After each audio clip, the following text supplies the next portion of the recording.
Welcome back to The Big Picture. Out of this crisis comes some opportunity. The need exists for more home health care staff.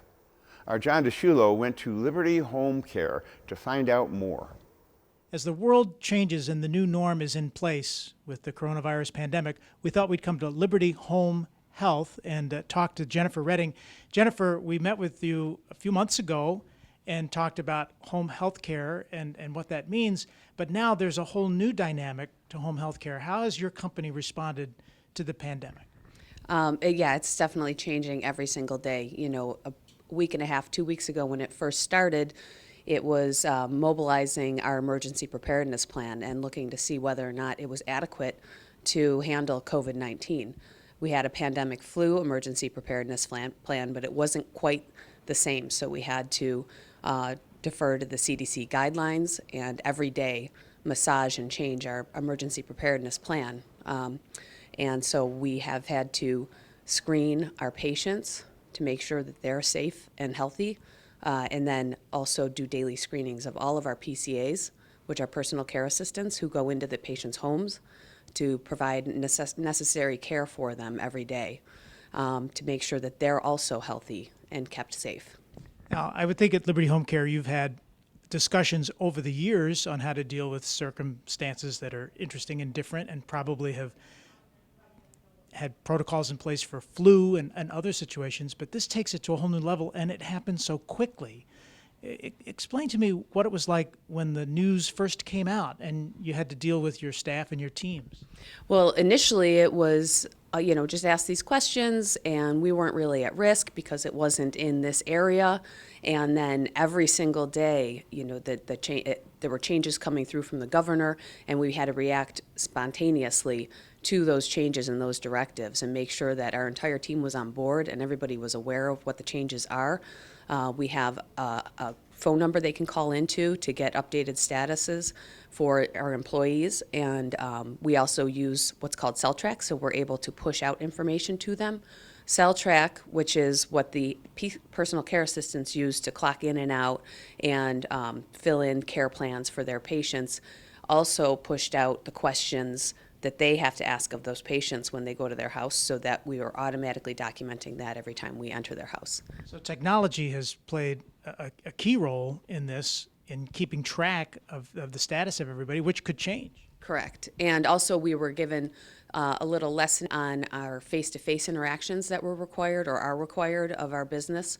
Nurses typically have to do a face-to-face supervision of personal care assistants when they first have a case starting, and that's been reduced to a telephonic supervision so that we can limit the number of individuals that are in a person's house at a time.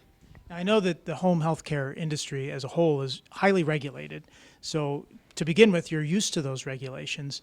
And you mentioned things are changing. And how integrated are you with other agencies that are similar, to talk to your peers who are doing this in other places in other states or even just here in Western New York?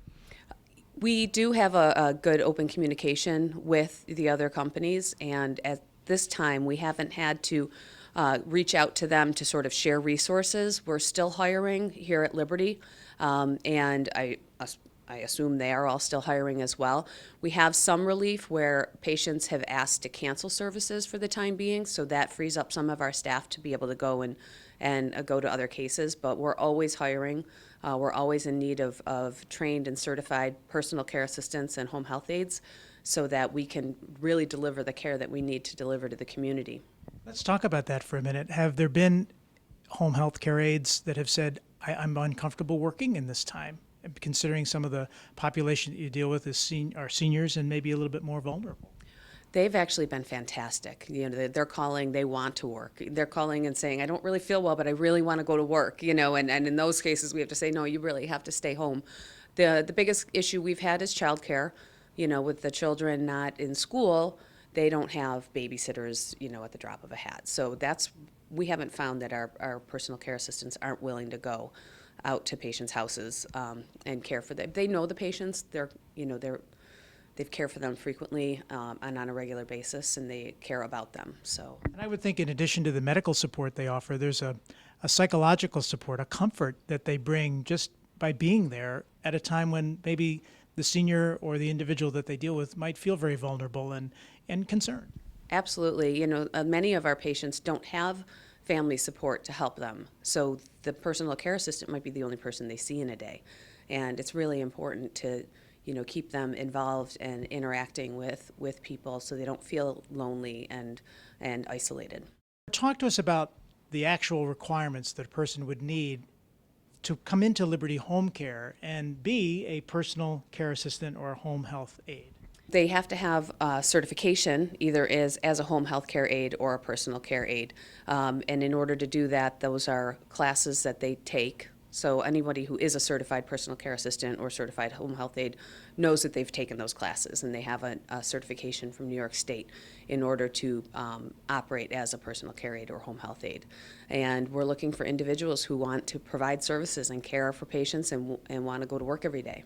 So if people want to find out where they can apply, I've had a senior that I've cared for and maybe they've passed, or I have a loved one that I've cared for and they feel the need to maybe want to help. How does that work with just a regular individual that would just come calling right off the street? If somebody has that type of experience, they should reach out to us as well. We have what's called a consumer-directed program, which is where individuals hire their own personal assistants, and they don't have to have that certification and that requirement. We can't put those people in the home, but we can provide a list of individuals to the consumer, and they can interview and hire from that list. So if it's somebody who has the need and the want to care for other people, they're really great candidates for that. Now, Liberty Home Care, how many home care aides do you have here currently on staff? We currently have about 140 home care aides. And the population that you serve, is it primarily Niagara County or Niagara and parts of northern Erie County? Oh, Niagara and Erie County, and southern Erie County is a huge need for us. West Seneca, we have tons of referrals that come in from West Seneca and Buffalo. So all of Niagara County and all of Erie County. This has happened so quickly and the world has changed on a dime. How are you doing? Thank you for asking. I'm doing very well. It's been an interesting time. We had to mobilize our workforce to be able to work from home, Thursday and Friday as of last week, and we were able to get 99% of our workforce working from home, which is fantastic. They're all, everybody has stepped up to the plate, and everybody is concerned and wants to know what they can do to help out and what they can do to do their part, but they also want to know what we're doing to keep them safe. So we make sure that we keep them updated on changes in protocol and any type of PPE equipment we have available to give them to use to make them feel more comfortable in doing their job. So if people want to reach out, if they're certified, tell us again where they can find you, who they should talk to, and where they call. So they can, anybody can apply online through Indeed or on our website, which is libertyhomecare.org, and they can call 274-5000. Thanks for all you do for the patients and the people of Western New York. Thank you. Thank you for coming. As we wrap our show today, one of our hometown heroes is Russell J Salvatore. He's been offering daily serenades on Facebook with some of his favorite tunes while he's hunkered down in Salvatore's Grand Hotel. In case you haven't seen him, we thought we would end our show today with his rendition of That's Life. Thanks for watching The Big Picture, and thanks so much for watching WBBZ-TV. Enjoy. That's life, I tell ya. I can't deny it. I thought of a quiet baby, but my just ain't gonna buy it. And if I don't think it was worth one single try, I'd jump right out of a big bird and then I'll fly. Folks, that's life. I was looking so forward to put this thing in April, and now we have to wait another month. Are you going to be able to put up with me another month? I'm waiting to get those letters, Russ, shut up. But I won't shut up until you tell me. I love doing this for you. I really feel like an idiot at times, but it keeps me occupied. I think the night before with my friend Charlie, what's going to be our next song? So guys, that's life. Just have a great day. I love you, and God bless you all.